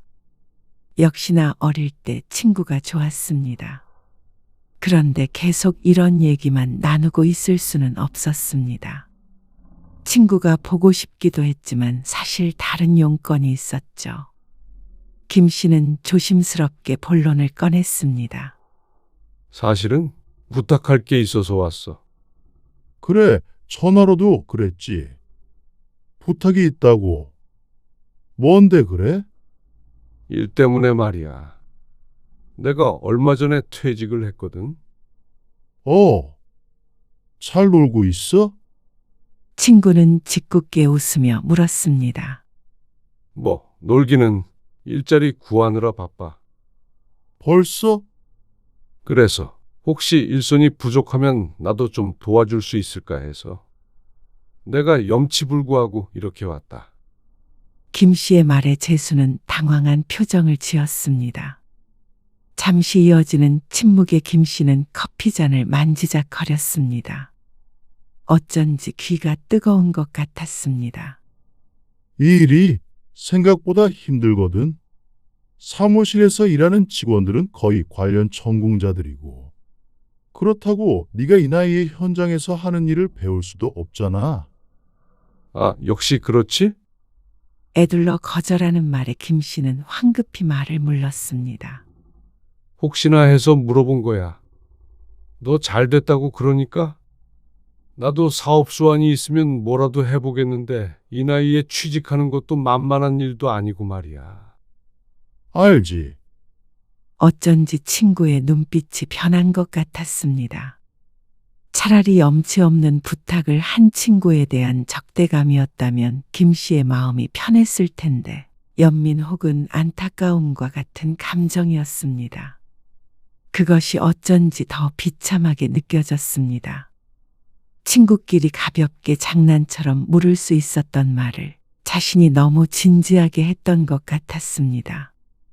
옛날부터 이래서 성격이 답답하다며 아내에게 잔소리를 듣곤 했죠. 너 혹시 빚이 있다거나 어려운 상황이야? 그런 거면 차라리 내가 좀 빌려줄 수는 있을 것 같은데. 아니야. 어렵긴. 그냥 퇴직하고 무슨 일 할까 알아보다가 재수 너 얼굴도 볼 겸 하고 온 거지. 김 씨는 애써 웃었습니다. 내가 너무 시간 뺏었다. 나중에 술 한잔 해. 그래. 조만간 내가 연락할게. 그렇게 김 씨는 친구와 헤어졌습니다. 건물을 나오는 발걸음이 들어갈 때보다 더 무거웠습니다. 친구에 대한 원망은 없었습니다. 사실 생각해보면 정말 어이가 없었을 것 같았습니다. 일이 장난도 아니고 친구가 자선 사업을 하는 것도 아닌데 말이죠. 그만큼 김 씨가 요즘 느끼는 압박감과 스트레스가 크다는 말이었습니다. 김 씨는 집에 와서도 한참을 말이 없었습니다. 집에 돌아온 지 1시간이 지났는데도 아내와는 대화 한 번 없었습니다. 낮에 어딜 갔다 왔느냐고 묻지도 않았습니다. 속이 너무 답답하고 싱숭생숭해서 김 씨가 먼저 아내에게 말을 걸었습니다. 여보, 내가 오늘 일 때문에 어디 갔다 왔는 줄 알아? 자조적인 물음에 아내가 소파에 누워 김 씨를 힐끗 보았습니다. 다시 입을 때려는데 아내가 텔레비전을 향해 다시 눈을 돌리며 말을 가로막았습니다. 아휴, 나는 또 일구했다는 줄 알았네. 경비원이든 뭐든 된 다음에 말해. 당신이 좀 알아서 하면 안 돼? 나도 같이 취업준비생이라도 된 기분이야. 그러면서 스트레스로 머리가 빠지겠다고 혀를 찼습니다. 아내는 김 씨가 이것저것 재보고 자존심 챙기고 하느라 재취업을 못한다고 했습니다. 이제는 경비원이라도 좋으니 뭐든 하라고 할 정도였습니다. 김 씨도 그러고 싶은 심정이었습니다. 하지만 숙기가 있는 것도 아니고 큰 기술이 있는 것도 아니고 그게 쉬운 일이 아니었습니다. 김 씨는 재수를 만났던 일을 얘기하려다가 입을 다물었습니다. 전혀 궁금해하지 않을 것 같았습니다. 아니, 어쩌면 창피하게 거긴 왜 찾아갔느냐며 화를 낼 수도 있었죠. 그런데 다음 날 재수에게서 전화가 걸려왔습니다. 어제 잘 들어갔나 하고 전화했지. 잘 들어왔지? 근데 실은 해주고 싶은 말이 있어서? 무슨 말? 그게 정이 말이야. 아내의 이름이 나오자 김 씨가 고개를 갸웃거렸습니다. 그런데 재수는 무슨 말을 하려다가 만 것처럼 급하게 화제를 바꿨습니다. 아니, 별거 아니다. 이번 주나 다음 주에 한번 보자고. 왜, 뭔데 그래? 아니, 지난번에 동창회에서 봤을 때 반가웠다고. 그러니까 너도 동창회 나오라고. 그 소리 하려고 했어. 김 씨는 실없는 친구의 말에 피식 웃었습니다. 그리고 얼마 뒤였습니다. 재수에게서 또다시 연락이 왔습니다. 이번에는 카카오톡 메시지였습니다. 그런데 메시지 내용이 참 이상했습니다. 내가 괜히 부부싸움 만드는 것 같아서 말 안 하려고 했는데 말이야. 우리 동창들 사이에서 이런 사진이 돌아다니나 봐. 여자들끼리 나눈 얘기 같은데 나도 본 적이 있어서 말해줄까 하다가 말았거든. 근데 이번에 또 보여서 공유하지 말라고는 했는데 너도 알고 있어야 할 것 같아서 보낸다. 그리고 웬 캡처 사진들이 몇 장 전송이 되었습니다. 사진은 카카오톡 단톡방에서 나눈 대화 같았습니다. 20명 이상 들어가 있는 단체 채팅방이었고 대화를 나눈 사람 중 주인공은 김 씨의 아내인 듯 했습니다. 그런데 하나하나 읽어보던 김 씨의 표정이 무섭게 굳었습니다. 남편? 사랑은 무슨, 남편은 노후 대비로 데리고 사는 거지. 앞으로 20년은 더 굴러야지. 돈 못 벌면 나이 들고 할 줄 아는 거 없는 남자 뭐하러 데리고 사니? 아내가 친구들에게 한 말이었습니다. 누군가가 뭐라고 대꾸하며 웃었습니다. 그러자 아내는 거기서 멈추지 않았습니다. 이럴 줄 알았으면 병섭이한테 시집 갈 걸 그랬다? 그러면 나도 사모님 소리 들으면서 돈 걱정 없이 살았을 텐데. 그러자 누군가가 병섭이라는 동창이 몇 년 전에 이혼을 했다고 대답했습니다. 그걸 왜 지금 얘기하니? 당장 전화해봐야겠네. 그러자 친구들이 또 키득거리며 웃는 표시를 보냈습니다. 남편이 대수니? 노후 대비 못할 것 같으면 지금이라도 갈라서야지 뭐. 이 나이에 뭐가 아쉬워. 병섭이 전화번호 좀 누가 알려줘라. 농담이 섞여 있다는 것도 알고 있었고 여자들끼리 종종 남편의 험담을 하기도 한다는 건 알고 있었습니다. 하지만 김 씨의 생각엔 그 수위를 넘은 것 같았습니다. 보자마자 가슴에 큰 돌이 얹어진 것 같은 기분이었습니다. 김 씨는 재수에게 답장을 하지 못했습니다. 오간 메시지들을 읽고 또 읽었습니다. 아내가 한 말을 전부 외울 때까지 말이죠. 김 씨는 속이 너무 답답해서 집 밖을 나섰습니다. 추운 날씨에도 한참을 서성이다가 들어가니 한기가 들은 듯 오싹한 기분이 들었습니다. 집으로 돌아왔을 때 아내는 현관문 열리는 소리가 들렸을 텐데도 한 번도 김 씨 쪽은 쳐다보지 않았습니다. 정말로 돈 못 벌면 데리고 살 의미가 없는지 아내의 태도를 보니 그 말이 진심이구나 싶었습니다. 아니, 이제 진심이든 질 나쁜 농담이든 뭐든 상관없었습니다. 모두들 듣는 곳에서 남편을 깎아내리고 다른 남자에게 연락하겠다는 농담을 하는 아내는 어떤 이유가 있다고 한들 용서하기가 힘들었습니다. 당신 병섭이 알지? 그제서야 아내가 김 씨를 돌아보았습니다. 알지? 이혼했다며? 그래? 몰랐네. 대수롭지 않게 대답하지만 표정을 보니 뭔가 찜찜해 보였습니다. 설마 하니 진짜로 연락은 하지 않았겠지만 대화를 나눴던 게 조금이라도 찔리긴 한 모양이었습니다. 그리고 이혼한 줄 몰랐다고 대답하는 것도 괘씸했습니다. 당신은 어떻게 된 거야? 지난번에 일자리 때문에 어디 갔다 왔다고 한 건 어떻게 됐어? 아내가 이내 화제를 돌렸습니다. 당시엔 관심도 없어 보이더니 이제 와서 그게 궁금할 리가 없었습니다. 잘 안 됐어. 그러자 아내는 혀를 차며 김 씨를 흘겼습니다. 병섭이 이혼한 건 모르겠고 돈 많다는 건 들었네. 부동산 투자해서 잘 됐다는 것 같은데. 직장 다니면서 투자까지 했다던데. 그래서 연락은 해봤어? 무슨 연락? 병섭이한테 연락해 본다며. 남편은 노후 대비로 데리고 사는 건데 노후 대비 안 되면 이혼하고 병섭이한테 간다고 그랬지. 지금 당신 마음에 찰 만큼 노후 대비가 안 됐으니까 궁금해서 물어보는 거야.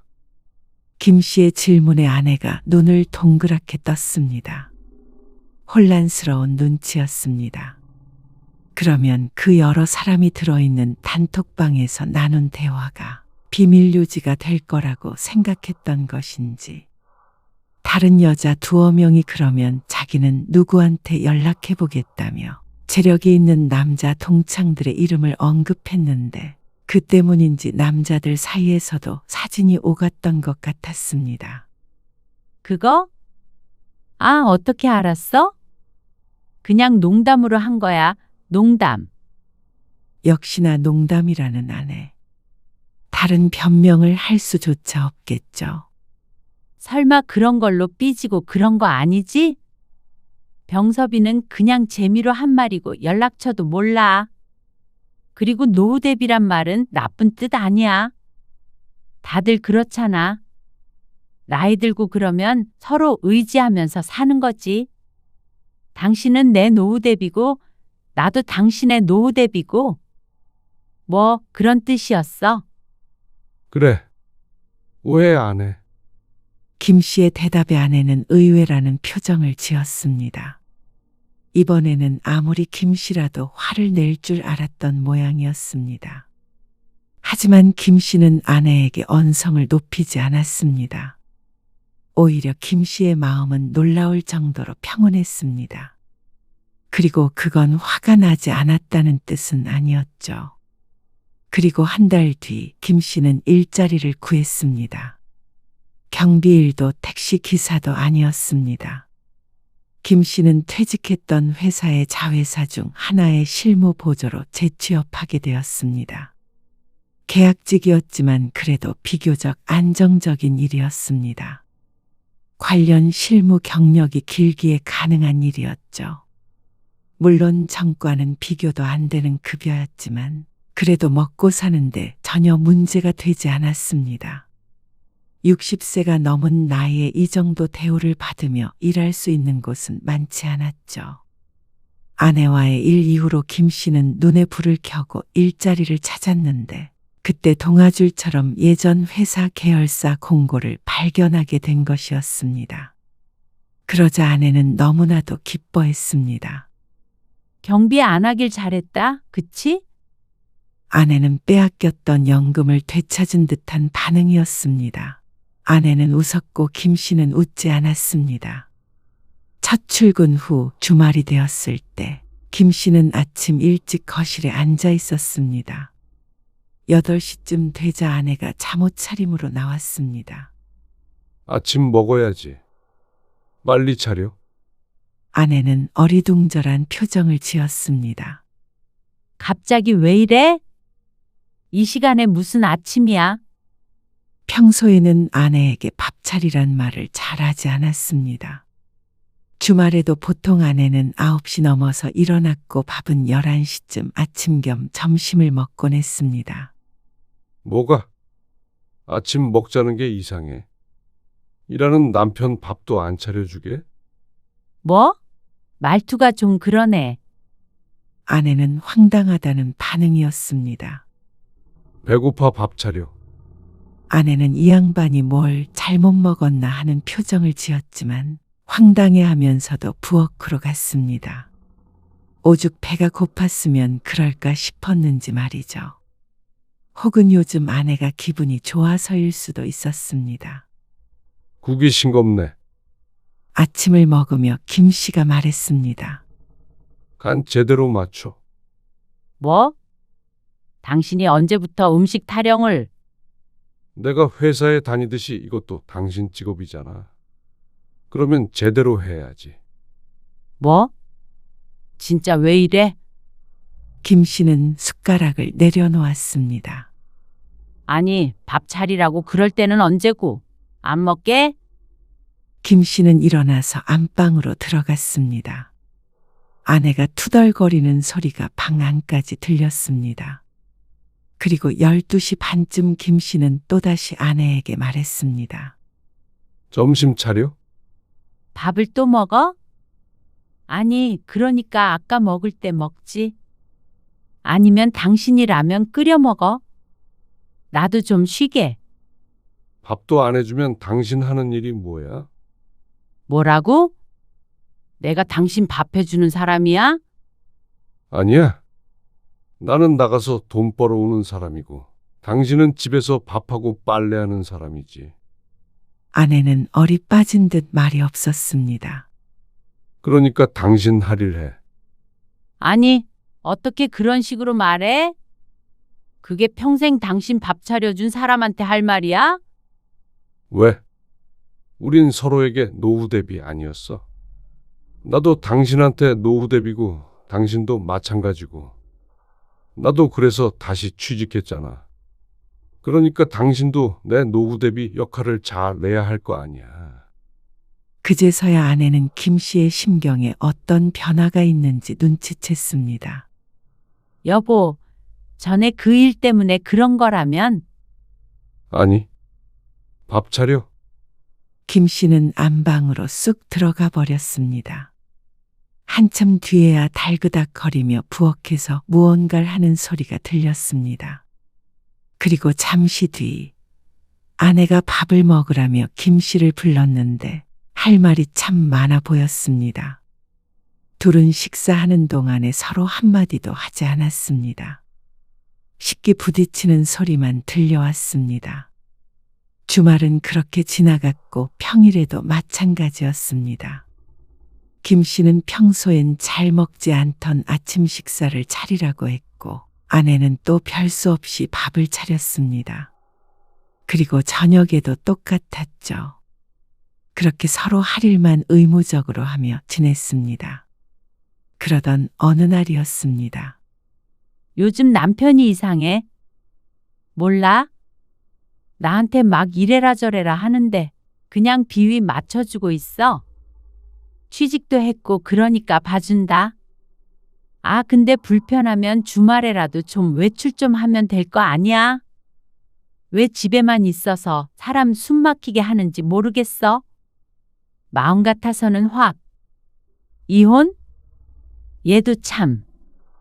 나이 먹은 남편 데리고 살아주는 여자들한테 우리나라에서 상 하나씩 줘야 해. 안 그래? 아내가 누군가와 통화하는 소리를 우연히 듣고 김 씨는 못 들은 척 뒤를 돌았습니다. 화가 나거나 서운한 감정은 없었습니다. 그게 딱 김 씨의 요즘 상태였습니다. 얼마 뒤 감기 몸살이 심해 주말에 거의 침대에 누워만 있는 날이 있었습니다. 죽 끓여서 방으로 가져다 줘. 식탁 앞에 앉지도 못해? 그래. 약도 챙겨오고. 김 씨는 종일 누워서 아내의 수발을 받았습니다. 이리 와서 나 좀 부축해. 왜? 소파로 가게. 그러니까 아내가 화를 참는 듯한 표정을 지었습니다. 그러다가 무거웠는지 소파까지 와서는 신경질을 냈습니다. 솔직히 당신 이 정도로 아픈 거 아니잖아. 그걸 당신이 어떻게 알아? 정말 유치하게 자꾸만 왜 이래? 뭐가 유치하다는 거야? 이리 와서 어깨 좀 주물러 봐. 뻐근하다. 여보, 불만이 있으면 말로 해. 김 씨가 아내를 물끄러미 쳐다보았습니다. 불만 없어. 생각해보니까 당신 말이 맞더라고. 나도 내 역할이 돈 벌어오는 거니까 그거 하고. 당신도 그런 나의 노후를 또 책임져 줄 거 아니야. 나이 들어도 내 밥 차려주고 빨래해주고 청소해주고 병수발 들어주고 그런 게 부부 아니겠어? 사랑이 중요한 게 아니라.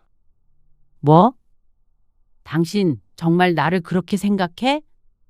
내가 당신한테 그런 사람이야? 아내는 꼭 충격이라도 받은 사람 같았습니다. 왜? 당신 말이 그랬잖아.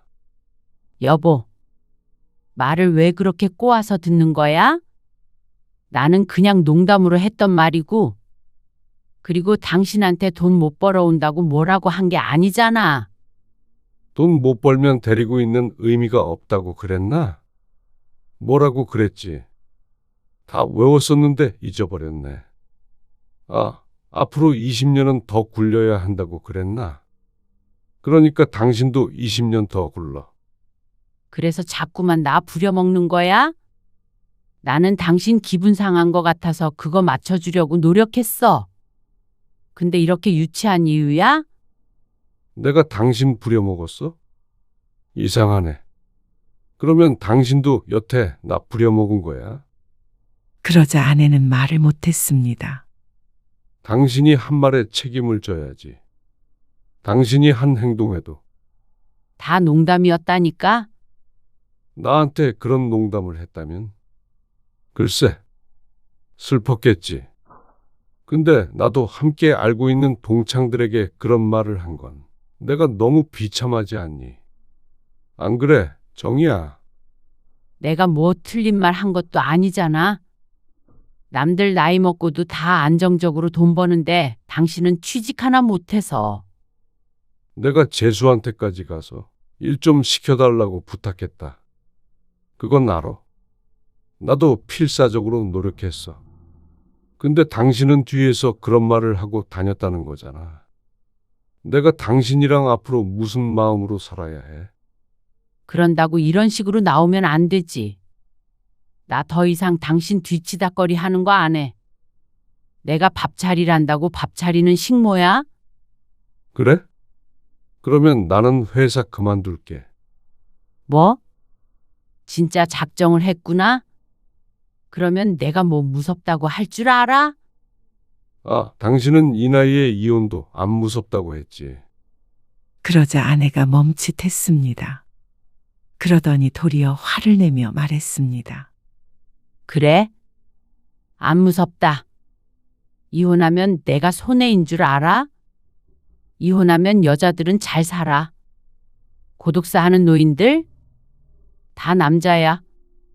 그래. 그럼 우리 둘 중에서 누가 고독사 하나 한번 보자. 그게 무슨 뜻이야? 당신 병섭이한테 시집갈 걸 후회했잖아. 이참에 한번 연락해봐. 내가 헤어져 줄 테니까.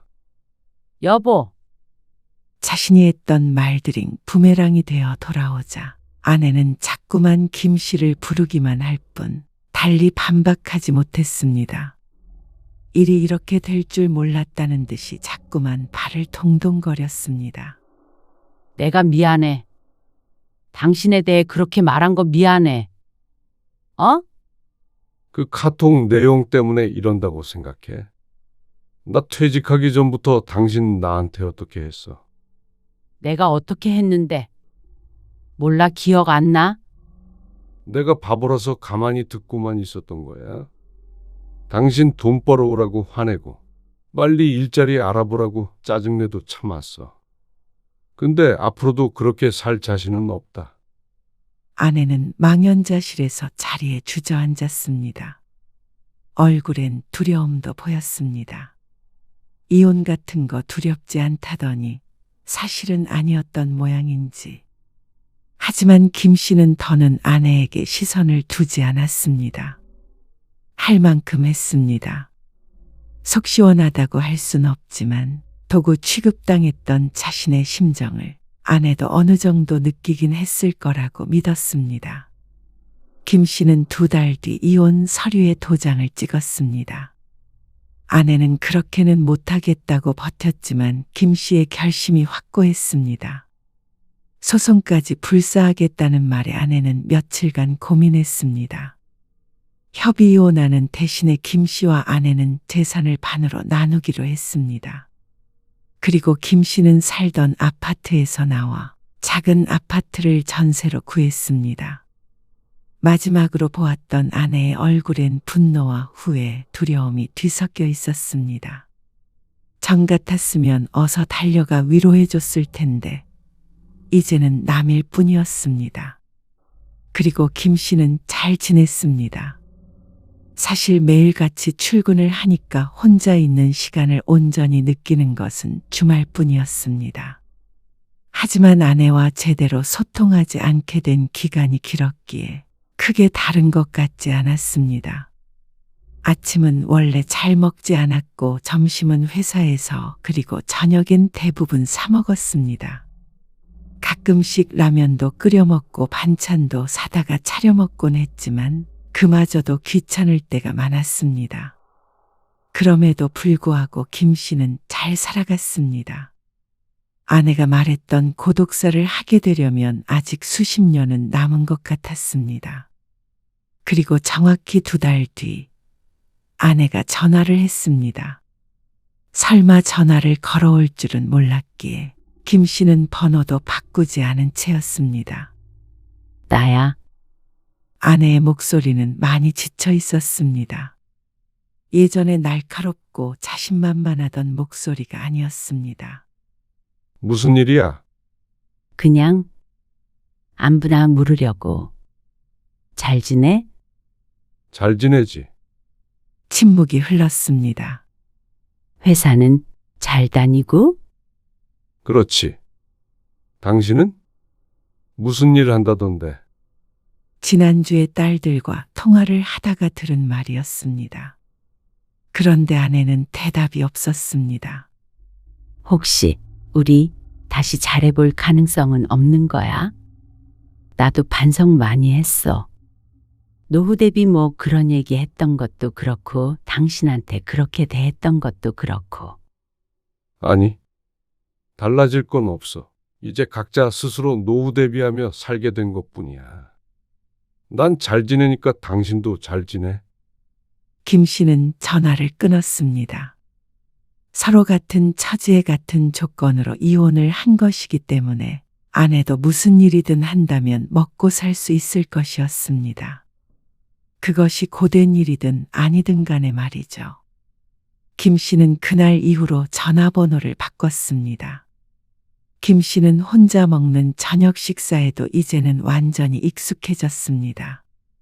가끔씩 텅 빈 식탁 맞은편 의자를 바라보면 씁쓸한 기분이 들기도 했지만 그것도 자신이 선택한 길이었죠.